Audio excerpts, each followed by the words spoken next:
All right, everybody, look at this. This is a very cool old Maybell guitar.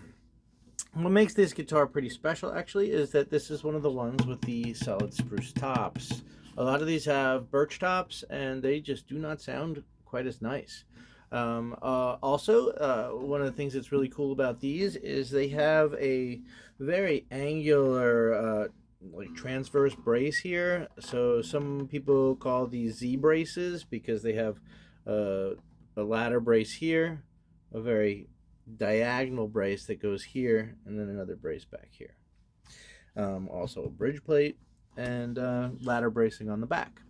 It has solid birch back and sides. It has a lovely neck with a round profile, a round C-shaped profile. It's a little chunky, but not too bad for those who don't like chunky necks. It has the non-radius fretboard. It has its original frets, its original bridge. It has its original tuners. It even has its original nut. This end pin is an old vintage end pin that I had that I put in there. The bridge pins are brand new ebony bridge pins and strung up with light phosphor bronze strings. This guitar needed a neck reset.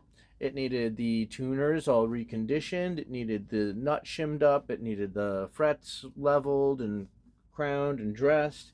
This little brass bridge, brass saddle is the original one, but I kind of reconditioned it a little bit, and had to like file it to get it all right, and straighten it out and everything. It does have some honest pick wear here from days gone by, but I did a very thorough cleaning job on it with basically water and a toothbrush, wiping it over and over until it's clean, and some naphtha, and a few tricks.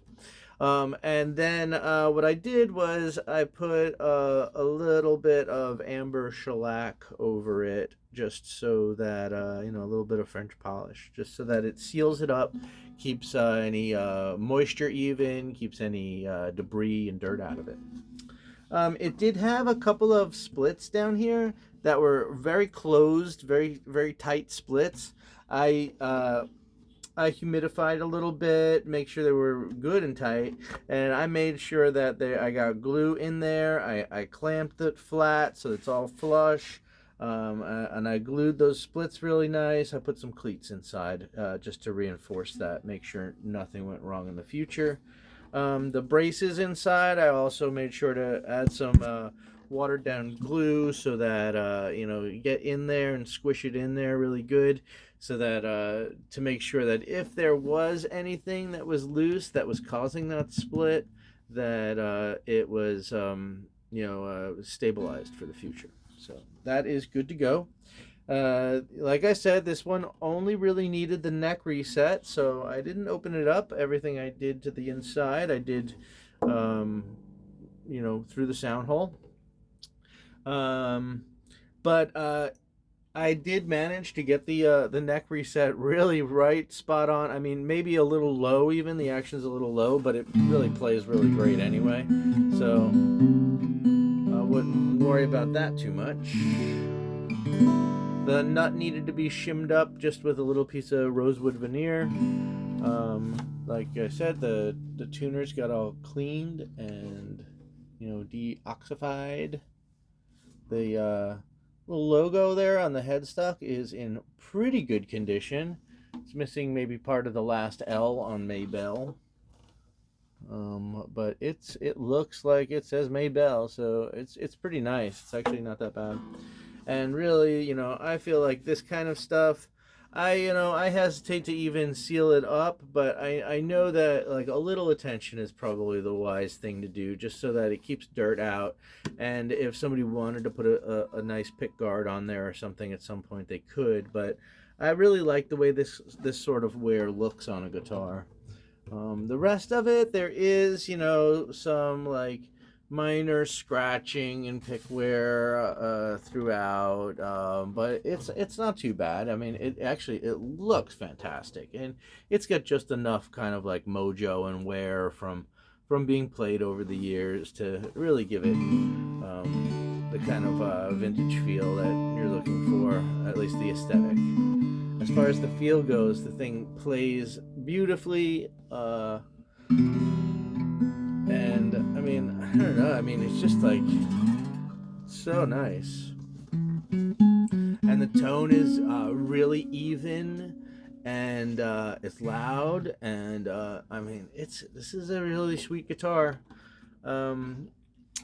Is there anything else really to say about it? Yeah, I mean, the frets are all nicely conditioned and dressed, and the edges are comfortable.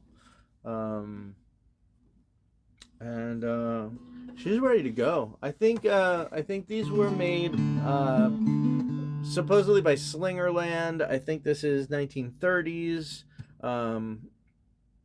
It is probably Slingerland guitars were made by somebody else sometimes after you get past the 20s.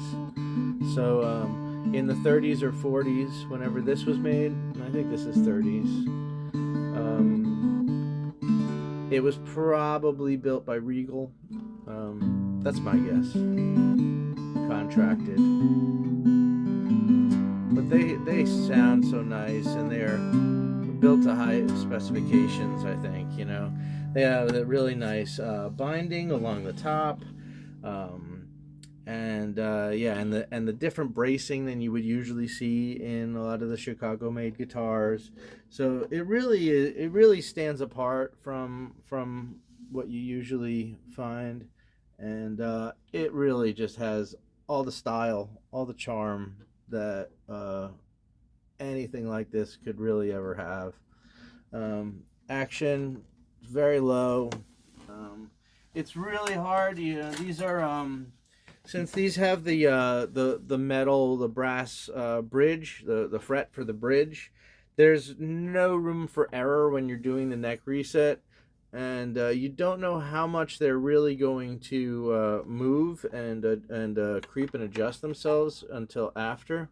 So I try to set them right around 2 millimeters, but in order to do that, I have to go lower. This one is right now at 1.7 millimeters, or for those of you who like decimals of inches, it's like under 0.07 inches. So it's really low. The action's really low. But as you can see, it plays all the way up and down without buzzing. And even with the pick. And even quite loudly.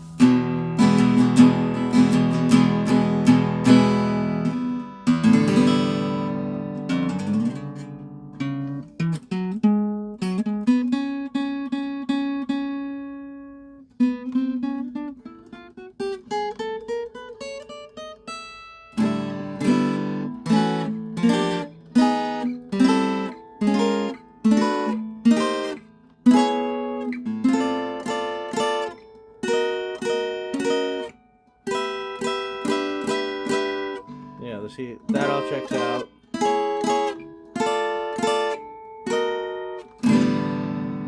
It just has this great tone from the spruce top, and that Z bracing really. I mean, if I could keep them all, this would be another one I would want to keep. It's really great.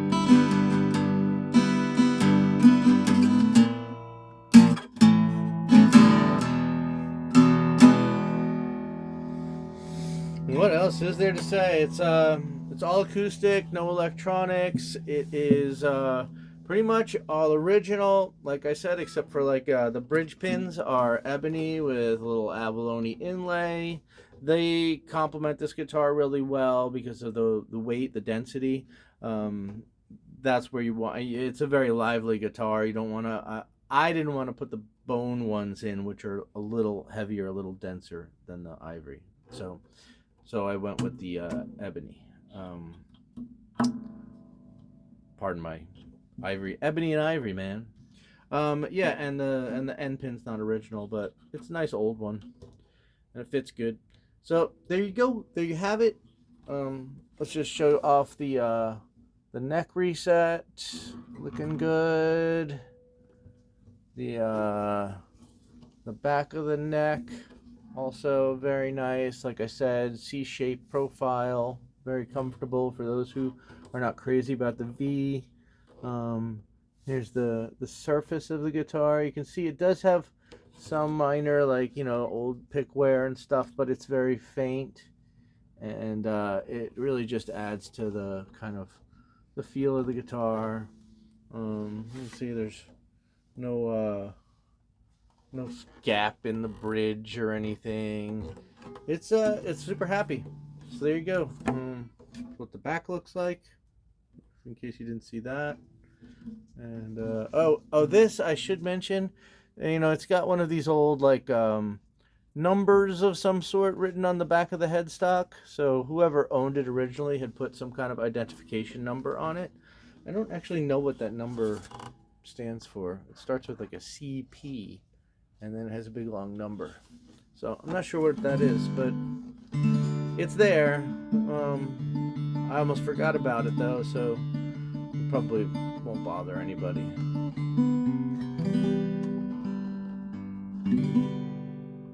All right. Thanks, everybody.